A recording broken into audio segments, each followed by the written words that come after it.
Hello, sweet friends, and happy spring officially. First day of official spring was, I believe, a few days ago, and I could not be more excited. It's been pretty good weather here for the last week or so until literally today. The last couple days have been, well, actually, like the last week has been in the mid to high 60s, and then today it dropped down to like 50 again and rainy, but that is like spring season, is like that kind of crisp rainy type of weather. So I'm okay with it because all the flowers are starting to bloom, all the trees are starting to bloom, all of the little like flower bushes and things are starting to bloom. So like driving around my city, I'm just getting so happy because things are starting to come to life, and I also feel like I'm starting to come to life. So with all of that said, I thought that it would be a perfect time to put together my little like 2024 spring TBR. I honestly feel like I might be a little bit late on this one, but like I've been saying in my past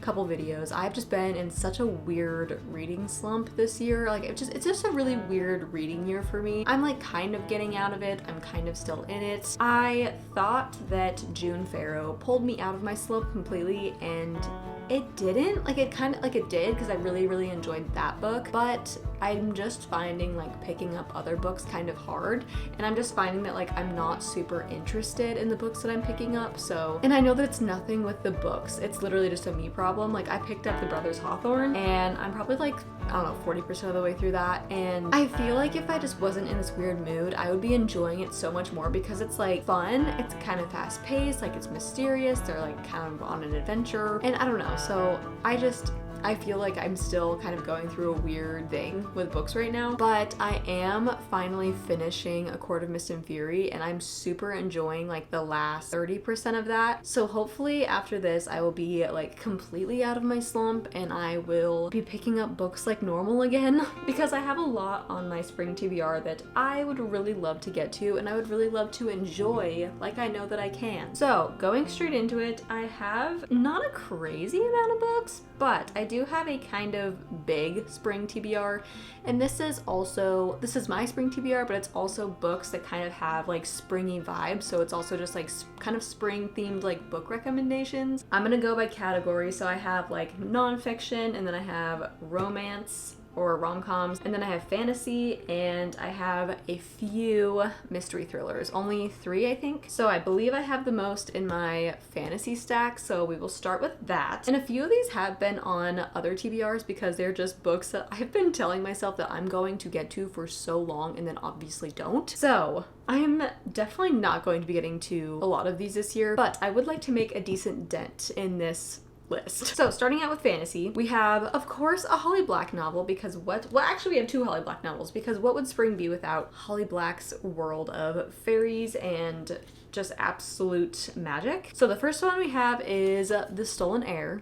This one I actually started last year, and I wasn't feeling it when I was reading it, and so I was like, I'm just gonna put this down and maybe pick it up next spring, and then we'll see like how I'm feeling about it. So I'm gonna pick it up this spring, and I'm hoping that it was just maybe a weird vibe thing slump that I was in before when I was trying to read this, because I feel like I would really like this book because I loved The Folk of the Air. So hopefully I will pick this up and actually enjoy it this time. This one follows Oak and Surin. Oak is the little brother of Jude, and Surin is just this, I don't know, monstrous fairy girl from, I believe, I cannot remember what, Court of Teeth? I don't know. Something like that is where she's from. It's very I almost hit my face. It's very adventurous. I mean, the whole plot of this book is them going on an adventure to, I don't know, it says he's on a mission that will lead him to the Citadel, and he wants Surin's help. I just feel like all of Holly Black's books are very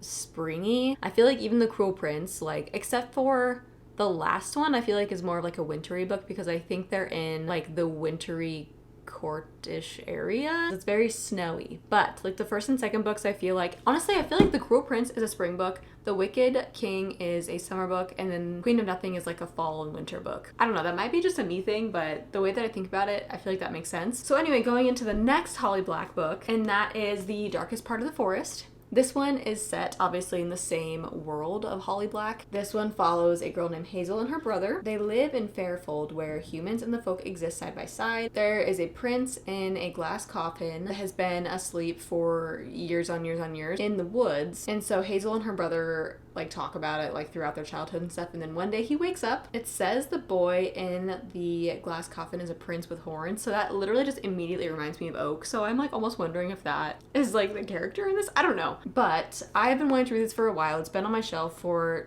literally so long, and I just think that this cover in general just screams spring, so I thought it'd be a perfect book to add to this TBR. My next one is an Ashley Poston book, and she's the one that wrote The 7-Year Slip, and what else did she write? She has a new one coming out. But anyway, she's like a really popular like romance writer, but this is one of her old books, and this is a young adult fantasy. This follows a girl named Ceres, I think. I'm pretty sure I botched this name in a different video, but it's Cerys, so I'm just going to say Ceres. But she is in the kingdom of Aloria. There are no droughts, disease, or famine, and peace is everlasting. As Aloria prospered, the woods grew dark, cursed, and forbidden. Now a new queen is crowned. Things long hidden in the woods descend on the kingdom. Ceres is forced on the run. Her only companions, a small fox from the royal garden and the magic in her veins. But the road is darker and more dangerous than she knows, and as secrets from the past are uncovered amid the teeth and roots of the forest, it's going to take everything she has just to survive. So I am a sucker for fantasy books that have animals as characters. So I was really excited for this one. And I don't know, I just feel like this cover was very springy because these are all like flowers and leaves, and it just felt very like magical, you know? So I thought that'd be fun for spring. My next one is one that's been on many TBRs. So I told myself I was going to get to this one this spring. I'm pretty sure it was on my TBR for this month as well. Maybe last month. But that is 10,000 Doors of January. This follows our main character, January, and she is working in some like mansion. She finds a strange book, one that tells a tale of secret doors, love, adventure, and danger. And for the first time, January realizes she can escape her story and sneak into someone else's. So just very, very magical, very, very whimsical. I always say this cover is like one of the most beautiful covers I've ever seen on a book, and I stand with that statement because it is beautiful. Okay, so I have a couple that I don't have the physical versions of, but for more fantasy, I do have a copy of this one, but I don't know where it is at the moment. So that one is Ruthless Vows. This is the second book of the Divine Rivals like duology. I read the first one in January, and I will be talking about that one. I'm going to be posting a video of like a quarterly wrap up because I haven't really read that many books this year, so I'm going to be doing a quarterly wrap up instead of like a monthly wrap up. So I'm going to be talking about all the books that I've read in January, February, and March. So I'll be talking about Divine Rivals then, but I'm very, very excited to get into Ruthless Vows. I haven't even read the synopsis of it, so I don't even know like what's going to be happening in this book, and I kind of want to go into it blind. I don't like going into the first book of series blind because I need to know like what it's about. But once I've read a book in a series, I don't really care to read the synopsis of like the rest of the books because I'm just so like interested to see like what happens. So this one, I felt like the first book was kind of more of like maybe a fall read or maybe summer. So I'm curious as to if that same kind of atmosphere is going to be in Ruthless Vows, but the cover at least looked very like springy to me, and after the first book I can kind of see it having a more like springy vibe. If I'm totally wrong, I'm gonna laugh. But anyway, so that's another one that's on my TBR. My next one is Six Crimson Cranes. I have actually heard a lot of really good things about this book. I've read really, really good reviews about this book, but I haven't even seen it around very often, like posted about, I guess, very often or talked about very often. So I'm very excited to get into this one. It follows our main character, oh my gosh, Shiori Anma. These names will literally be the death of me. But anyway, the only prince of Kyoto has a secret. Forbidden magic runs through her veins. Normally she conceals it, but on the morning of her betrothal ceremony, Shiori loses control. At first, her mistake seems like a stroke of luck, forestalling the wedding she never wanted, but it also catches the attention of Raikima, her stepmother. A sorceress in her own right, Raikima banishes the young princess, turning her brothers into cranes. So pretty much She warns Shiori not to talk about it, or one of her brothers will die. Penniless, voiceless, and alone, Shiori searches for her brothers and uncovers a dark conspiracy to seize the throne. Only Shiori can set the kingdom to rights, but to do so, she must place her trust in a paper bird, a mercurial dragon, and the very boy she fought so hard not to marry. And she must embrace the magic she's been taught all her life to forswear, no matter what the cost. I don't know why that synopsis was so hard to read out loud, but it just sounds very magical. It sounds a little bit complex, so I'm a little bit nervous to get into it, but again, I've heard really good things about it, so, or I guess I read really good things about it, so I'm very intrigued. The next fantasy style book is The Lost Bookshop. The little synopsis says, the keeper of stories meets the lost apothecary in this evocative and charming novel full of mystery and secrets. The thing about books, she said, is that they help you to imagine a life bigger and better than you could ever dream of. On a quiet street in Dublin, a lost bookshop is waiting to be found.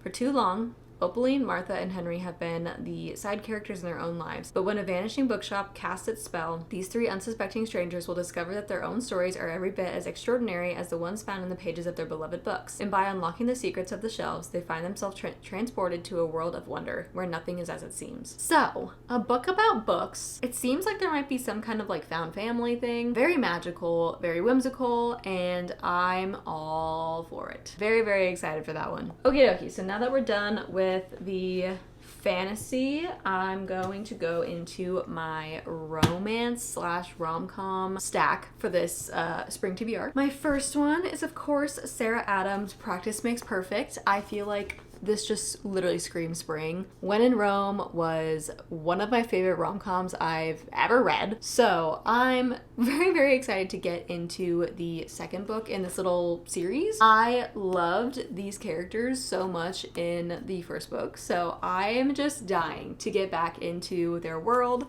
in their little town. Annie is the main character, the girl main character, and she owns slash runs a flower shop. So that just, again, screams spring. So in the first one, we follow, I think her name's Amelia, and is it Noah? I can't believe I forgot their names. I think it's Amelia and Noah though. So Amelia is like this, imagine like Taylor Swift, but in this book. So that's pretty much who she is. And then she meets Noah, who is this just small town boy, as they always are in these kinds of books. And so this one follows Annie, who is Noah's sister, and, oh, what's his name? Will Griffin? Yeah, no. Yes, Will. And then this is Will, if I can remember correctly, is Amelia's bodyguard. And it just follows their story. So, like I said, I loved When in Rome, so I'm really looking forward to seeing their little cute story. I have heard some mixed reviews about this one, so I'm interested to see kind of like what the difference is with these two books, but looking forward to it nonetheless. Next, I have Ali Hazelwood's Love Theoretically. I have still yet to read this book. I've been telling myself I'm going to read it since it came out, and I haven't yet. But this one follows, what is her name? Elsie. She is a theoretical physicist, but by night, to like pay the bills and stuff, she is a like fake girlfriend for people. And then the older brother, him, of her favorite fake dating client, turns out to be the cold-hearted experimental physicist who ruined her mentor's career and undermined the reputation of theorists everywhere. He's the same, Jack Smith is his name, who rules over the physics department at MIT, standing right between Elsie and her dream job. Obviously, it's just following their story, and I love Ali Hazelwood's books. Heard nothing but great things about this one. I don't know why I thought it would be a good like springy book, but I just think rom-coms like this are just fun in the spring. So my next rom-com is Catherine Center's The Bodyguard. I honestly think that I only thought that this was a springy book because of the cover. It's so gorgeous. The colors are so pretty. There's flowers on it, and it's just reminded me of spring. So this one follows this guy who is actor Jack Stapleton, and this is Hannah Brooks, his bodyguard. So he's got a stalker, which is why he has a bodyguard, but someone in his family gets sick, and he has to like go home to visit someone, I think. And he doesn't want his family to know that he needs a bodyguard, so she has to pretend to be his girlfriend. And so here we are with more fake dating. But I have only read one Catherine Center book, and that was Happiness for Beginners, and I really, really liked it, and I have heard super great things about this one as well, so looking forward to getting into more of her writing. So next I have my mystery thriller stack. It's actually surprisingly kind of hard to find like springish mystery thrillers. I feel like a lot of them are more either like summery or kind of fall and wintry, but I did find a few that I felt like kind of gave spring vibes for some reason. The first one definitely does because it literally takes place during spring break, and that is Dangerous Girls by Abigail Haas. I could not find this book anywhere. Like, I literally cannot find this book anywhere. So I don't know if it's still being printed or what the deal is with this, but I'm gonna try and find it either on Kindle or somewhere online like thrift books, because yeah, it's impossible to find. But the little synopsis of this book says, it's spring break of senior year. Anna, her boyfriend Tate, her best friend Elise, and a few other close friends are off on a debaucherous trip to Aruba that promises to be the time of their lives. But when Elise is found brutally murdered, Anna finds herself trapped in a country not her own, fighting against vile and contemptuous accusations. As Anna sets out to find her friend's killer, she discovers hard truths about her friendships, the slippery nature of truth, and the ache of young love. As she awaits the judge's decree, it becomes clear that everyone around her thinks she is not just guilty but dangerous. When the truth comes out, it is more shocking than one could ever imagine. It sounds ominous and spooky, but it's like YA, so hopefully it's not like too spooky. I was reading a lot of reviews on Goodreads for this book, and I'm liking what I'm seeing. I have read that it's pretty fast paced and the twists are really good, and I am a sucker for a good twist. And of course it's held over spring break, so it was very spring themed. The next one I have is Jennifer Lynn Barnes' Little White Lies. I just love Jennifer Lynn Barnes, honestly, so much. So I had to include one of her books in this video. The synopsis says, 18-year-old auto mechanic Sawyer Taft did not expect her estranged grandmother to show up at her apartment door and offer her a 6-figure contract to participate in debutante season? I don't know if I'm saying that right. Is it debutante or debutante? And she definitely never imagined she would accept. But when she realizes that immersing herself in her grandmother's society might mean discovering the answers to the biggest mystery of her life, her father's identity. She signs on the dotted line, embraces herself for a year of makeovers, big dresses, bigger egos, and a whole lot of bless your heart. One thing she doesn't expect to find is friendship, but as she's drawn into a group of debutantes with scandalous, dangerous secrets of their own, Sawyer quickly discovers that her family isn't the only mainstay of high society with skeletons in their closet. There are people in her grandmother's glittering world who are not what they appear, and no one wants Sawyer poking her nose into the past. As she navigates the twisted relationships between her new friends and their powerful parents, Sawyer's search for the truth about her own origins is just the beginning. Set in the world of debutante balls, grand estates, and rolling green hills, Little White Lies combines a charming setting, classic fish-out-of-water story, and the sort of layered mystery only author Jennifer Lynn Barnes can pull off. Which is why I love her so much. Because it's true, I feel like Jennifer Lynn Barnes is queen of like layered mysteries, especially in the Natural series, dude. Oh my gosh. That book was just like an onion. It was like layer after layer after layer of just twist and turn, and oh my gosh, I ate it up, and I really wish I could read that series for the first time again. So if you haven't read that one, highly recommend. Where are we at? The last mystery thriller I have that is, I don't know if this one's like spring themed, but in my brain, it just feels kind of springy, and that is The Hike by Lucy Clark. This one is an adult mystery thriller, and this one's actually like a twisty thriller. This one follows Liz and her group of friends. So Liz is burnt out by both her marriage and work, and she desperately needs an escape. An escape, adventure, a reset.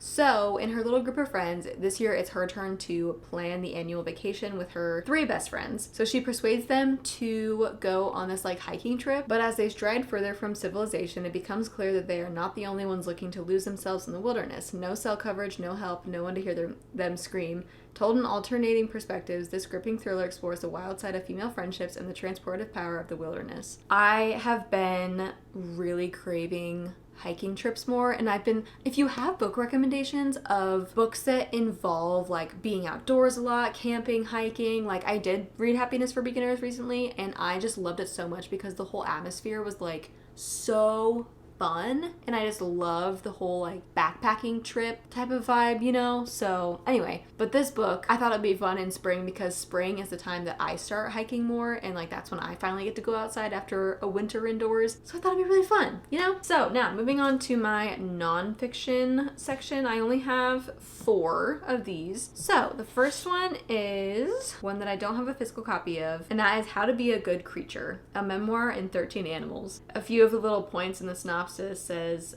understanding someone who belongs to another species can be transformative.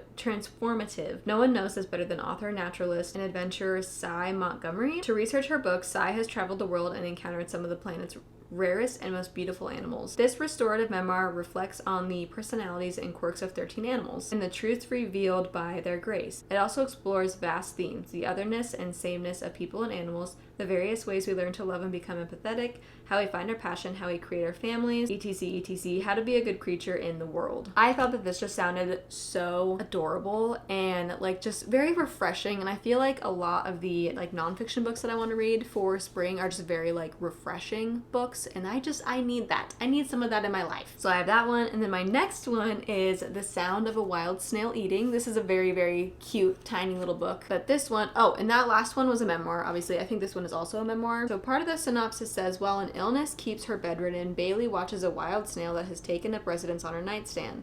As a result, she discovers the solace and sense of wonder that this mysterious creature brings and comes to a greater understanding of her own place in the world. So that's pretty much, I don't know, like what this book is about. I've heard a lot of good things, and it looked just adorable, and it is very, very short. I mean, it's only like 140 pages, 150 pages. So I just think this book is so beautiful, and I love snails, and I think that's why I got it, because there was a snail on the cover. Now that I'm thinking about it though, there is another book that I want to recommend that I've read partially, and that is Hannah Anderson's Humble Roots. This book pretty much just, it's a nonfiction obviously, and it is just a bunch of really beautiful pieces of I don't think it's short stories, I think it's all like written as one nonfiction story. This book, if you are a Christian and you connect with God like through nature a lot, and you are a big like nature person, then I would highly recommend this book, because it just, oh, it's so beautifully written, and the way that she like just describes things, and just the way that like she talks about nature and God, and just like lessons in life through nature, and I don't know, it's beautiful. But that also leads me into my last 2 books that I have,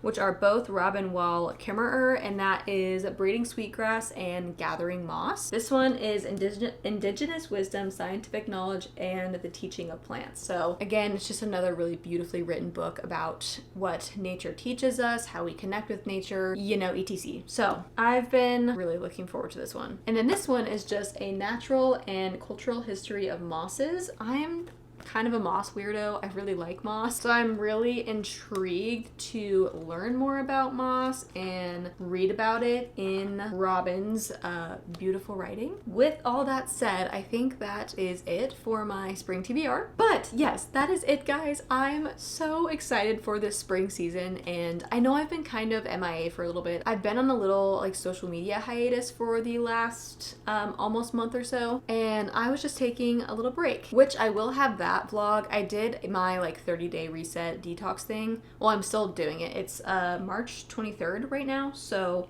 I'm almost done with it. I'll be done with it at the last day of March, because I'm doing it the whole month of March. That's where I've been, and I'm really excited to create more content and have hopefully a lot more really good reading days in the near future that I can vlog and enjoy. But I love you guys so much. Thank you for sticking around and always supporting me. I genuinely appreciate each and every one of you so much. I love you. I hope you have an amazing day, and I hope you enjoy the spring weather wherever you are, and I will see you in my next video. Mwah.